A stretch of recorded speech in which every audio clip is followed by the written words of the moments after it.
బుజ్జి తల్లి నేను పాలురా. నిజమైన పాలో నకిలీ పాలో తెలుసుకోవాలా? చాలా ఈజీ. జాగ్రత్తగా చూడండి. ఒక స్టీల్ ప్లేట్ తీసుకోండి, అందులో ఒక స్పూన్ పాలు వేయండి. ఇప్పుడు చూడండి, ఆ పాలు నెమ్మదిగా జారుతూ వస్తే అర్థం చేసుకోండి ఖాళీ అవి నిజమైన పాలు. స్టీల్ ప్లేట్ మీద పాలు వేసినప్పుడు అవి నీళ్లలా చటుక్కున జారిపోతే అర్థం చేసుకోండి ఆ పాలలో నీళ్లు కలిపారని. బుజ్జి తల్లి వినరా, ప్రతి పసుపు రంగులో ఉన్నది శనగపిండి కాదు. కొంచెం నీళ్లు తీసుకుని నన్ను ఆ నీళ్లలో వేసి చూడు. నేను నీళ్లలో వెంటనే కలిసిపోతేనా మంచి శనగపిండి, గడ్డలు గడ్డలుగా ఉంటేనా అర్థం చేసుకో శనగపిండిలో కల్తీ జరిగిందని అర్థం. నేను తేనెరా, నన్ను నీళ్లలో వేసి చూడు. నేను కిందకెళ్ళి అలాగే గట్టిగా ఉండిపోతే బా నేను మంచి అసలైన తేనె. నీళ్లలో కలిసిపోయి పైకి తేలితేమో అర్థం నేను మంచిది కాదు, నకిలీ తేనె.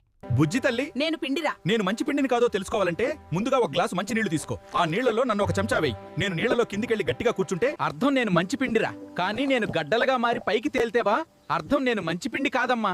అరే బుజ్జి తల్లులు, మీకో పొడుపు కథ చెబుతున్నా. నోరు లేదు గాని తింటుంది, కడుపు లేదు గాని జీర్ణం చేస్తుంది. ఏంటో చెప్పండి చూద్దాం. చెప్పగలరా బుజ్జి తల్లులు?